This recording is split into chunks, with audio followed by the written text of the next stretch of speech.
ചേർക്കേണ്ടിയിരുന്നതിനാൽ ദിവാൻ പേഷ്കാർ സാഗയുടെ ആവശ്യത്താൽ അന്ന് പ്രസിദ്ധ ഫോട്ടോഗ്രാഫർ സിക്കു സാഹിബ് തിരുമേനിയുടെ ഫോട്ടോ എടുക്കുവാൻ എത്തി. പ്രാർത്ഥന തീരുന്നതുവരെ കാത്തിരുന്നിട്ടും ചിത്രം പകർത്താനുള്ള വെളിച്ചം വന്നില്ല. 100 ദിവസം തെറ്റിട്ടും ചിത്രമെടുക്കാൻ പറ്റിയില്ല. അവസാനം തിരുമേനി ഈ വിവരമറിയുകയും ഒരു ദിവസം ഉച്ച സമയത്ത് തിരുമേനി ചിത്രം പകർത്താനായി സിക്കു സാഹിബിന്റെ മുന്നിൽ എത്തി. തന്റെ മുന്നിൽ കിടന്ന തിരുമേനിയുണ്ട് വളരെ വിഷമത്തോടുകൂടി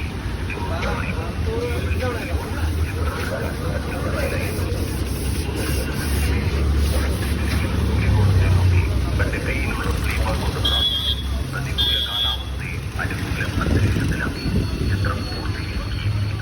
എത്ര വലിയ പ്രശ്നങ്ങൾ നമ്മുടെ ജീവിതത്തിൽ നേരിട്ടാലും ഈ ബുദ്ധിമാന്റെ കബറിടത്തിൽ വന്ന് പ്രാർത്ഥിച്ച എല്ലാ വേദനകളും പറയും